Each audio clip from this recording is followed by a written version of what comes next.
할렐루야.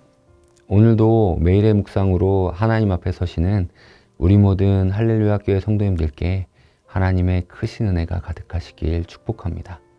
오늘은 하나님 보시기에 라는 제목으로 함께 은혜를 나누고자 합니다. 그 땅의 백성이 요시아의 아들 여호아스를 세워 그의 아버지를 대신하여 예루살렘에서 왕으로 삼으니 여호아스가 왕위에 오를 때에 나이가 23세더라. 그가 예루살렘에서 다스린 지 석 달에 애굽 왕이 예루살렘에서 그의 왕위를 폐하고 또 그 나라에 은 100달란트와 금 1달란트를 벌금으로 내게 하며 애굽 왕 느고가 또 그의 형제 엘리야김을 세워 유다와 예루살렘 왕으로 삼고 그의 이름을 고쳐 여호야김이라 하고 그의 형제 여호아스를 애굽으로 잡아갔더라. 여호야김이 왕위에 오를 때 나이가 25세라. 예루살렘에서 11년 동안 다스리며 그의 하나님 여호와 보시기에 악을 행하였더라. 바벨론 왕 느부갓네살이 올라와서 그를 치고 그를 쇠사슬로 결박하여 바벨론으로 잡아가고 느부갓네살이 또 여호와의 전 기구들을 바벨론으로 가져다가 바벨론에 있는 자기 신당에 두었더라. 여호야김의 남은 사적과 그가 행한 모든 가정한 일들과 그에게 발견한 악행이 이스라엘과 유다 열왕기에 기록되니라. 그의 아들 여호야긴이 대신하여 왕이 되니라. 아멘. 경영학에서는 한 회사의 흥망성쇠를 다양한 방법으로 분석합니다. 그중 한 가지 방법이 SWOT 분석법입니다.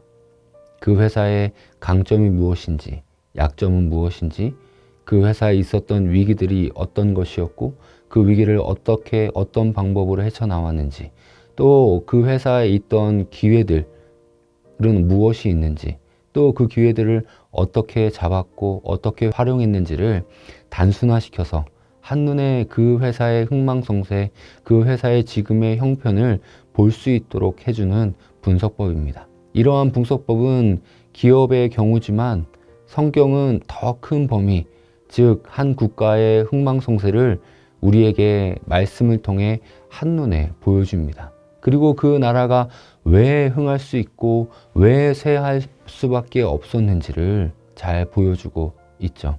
오늘 함께 읽은 역대하 36장의 본문은 우리에게 그렇게 유다가 망한 이유가 무엇인지를 알려주고 있습니다. 바로 여호아스와 여호야김 왕을 통해서 우리에게 보여주고 있는 것이죠.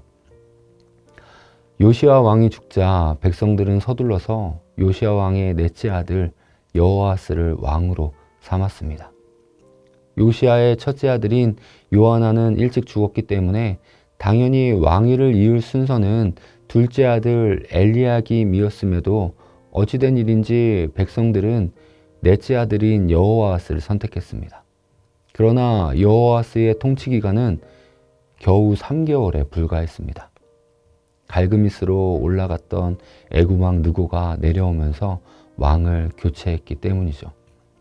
그렇게 여호아스 왕은 폐위되었고 대신해서 그 느고 왕은 엘리야김을 왕으로 세웁니다. 그런데 애굽 왕 느고는 엘리야김을 왕으로 세우면서 그의 이름을 여호야김이라고 고쳐버립니다. 고대 사회에서 누군가의 이름을 짓는다는 것, 누군가의 이름을 짓는 그 사람은 자신이 이름을 지어준 사람에 대한 소유권을 주장할 수 있었습니다. 이것이 의미하는 바는 무엇입니까? 바로 왕 느고는 유다 여호야김 왕의 주인임을 선언한 것이 되고 더 나아가서는 유다 나라가 애굽의 속국이 됨을 의미하는 것입니다. 그렇게 유다는 독립국이라는 그 지위가 위태해지게 되었고 애굽과 바벨론 사이에서 요동하는 신세가 되어버리고 말았습니다. 물론 이 모든 것은 유다가 하나님을 배반하고 다른 신을 섬긴 것에 대한 하나님의 징계였습니다. 만일 유다와 그 나라와 그 백성들이 이 상황을 오히려 하나님께 돌아가는 기회로 삼았다면 하나님께서 그들을 다시 다윗 왕과 같은 부흥의 세대로 그들을 인도하셨겠지만 어리석게도 여호아스 왕과 여호야김 그리고 그 뒤를 이은 왕들도 애굽과 바벨론 사이에서 줄타기를 하면서 나라를 어떻게 하면 유지할 수 있을지, 또 모든 악한 행동들을 함을 통해 결국 그들은 유다는 얼마 가지 않아 망하게 되는 참담한 상황에 놓이게 됩니다. 이 유다의 멸망은 시대를 잃지 못한 까닭이 아니라 어떻게 하면 나라를 살릴 수 있을지 인간의 지혜가 부족해서가 아니라 그들이 하나님을 떠난 까닭이었습니다. 하나님 대신에 다른 것들, 다른 우상신들, 바벨론과 애굽을 의지했기 때문에 망해버리고 말았습니다. 만일 유다가 애굽 대신에 바벨론과 화친하는 전략을 세웠다면 어떻게 되었을까요? 나라가 유지되었을까요? 어쩌면 패망의 시기를 늦췄을지도 모르겠습니다. 다른 결과가 나왔을 수도 있다는 것이죠. 하지만 그것은 본질이 아닙니다. 애굽 대신 바벨론, 또 다른 어떤 것을 의지했을지라도 그들의 멸망이라는 결과는 절대로 변하지 않았을 것입니다. 무엇을 통해 알 수 있습니까? 하나님만을 의지했던, 그 이후에 모든 왕들이 모범으로 삼아야 했던 다윗 왕을 보면 알 수 있습니다. 다윗 왕이 나라를 다스릴 때는 어떠했습니까? 오히려 주변 나라들이 이스라엘과 다윗을 두려워하고 그 나라의 조공을 바쳤습니다.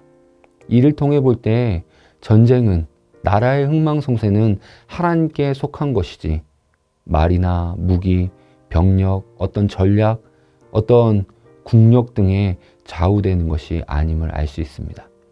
결국 하나님을 경외하는 것이 모든 일의 본질인 줄 믿습니다. 오늘 본문에 나오는 여호아스와 여호야김 두 왕 모두 성경에서는 그 왕들을 이렇게 평가합니다. 하나님 보시기에 악을 행하였더니. 그렇습니다. 다윗의 뒤를 이은 왕들이 계속해서 다윗 왕을 모범 삼아 다윗 왕처럼 하나님만을 경외하고 하나님을 잘 섬겼다면 그 나라는 영원했을 것입니다. 하지만 북왕국 이스라엘에는 단 한 명의 선왕도 없었고 남왕국 유다에도 가끔 선왕들이 일어났을 뿐 결국 하나님을 떠나 악한 길을 걸은 왕들이 더 많았던 것이 그 나라들의 패망의 원인입니다. 오늘을 사는 지금도 이 원리는 동일합니다. 개인이든 교회든 하나님만 의지하면 결코 망하지 않습니다. 그러나 반대로 하나님 대신에 다른 것을 의지하고 다른 것을 바라본다면 처음에는 하나님의 경고가 있을 것입니다. 이스라엘 백성들에게 그랬던 것처럼 하나님께서 우리에게 경고하시는 것이죠. 그 다음엔 어떤 일이 일어납니까? 이스라엘 백성들을 다른 나라들을 채찍 삼아 징계하셨던 것처럼 우리에게도 징계가 있을 수 있습니다. 그래도 듣지 않으면 마침내 이스라엘이 유다가 망한 것처럼 개인이든 교회든 하나님의 심판을 벗어날 수 없게 될 것입니다. 하나님께 붙어있는 가지는 든든히 설 것이고 하나님께로부터 떨어진 가지, 하나님을 경외하지 않는 자들은 불쏘시개로 사용될 수밖에 없는 것이죠. 개인의, 교회의, 더 나아가 나라와 모든 세계의 흥망성쇠의 원인은 하나님을 떠난 것, 그것뿐입니다. 하나님을 경외하는 것, 그것에 우리의 삶의 흥망성쇠가 원인이 되어지는 것이죠. 말씀을 맺겠습니다. 우리는 모든 삶의 영역에서 하나님을 경외하는 것을 최우선 순위로 두어야 합니다. 하나님 보시기에 어떠한 삶을 살지를 늘 자신을 돌아보며 하나님을 바라보고 하나님을 의지하고 하나님을 찬양하는 삶을 살아야 하는 것입니다. 하지만 오늘날 하나님의 백성조차도 세상의 방식을 따르곤 합니다. 성도의 본질은 하나님을 의지하고 세상을 의지하지 않는 것에 있다는 것을 꼭 기억하시기 바랍니다. 우리가 하나님만을 의지할 때 우리는 절대로 망하지 않습니다. 세상을 더 의지하는 하나님의 백성은 이스라엘과 유다가 그랬던 것처럼 그 결국은 망하게 될 수밖에 없다는 것을 우리는 보았습니다. 이 분명한 진리를 기억하시고 모든 순간, 모든 상황 속에서 하나님을 경외하고 하나님만을 의지하는 우리 모든 할렐루야 교회 성도님들 다 되시길 주님의 이름으로 축원합니다.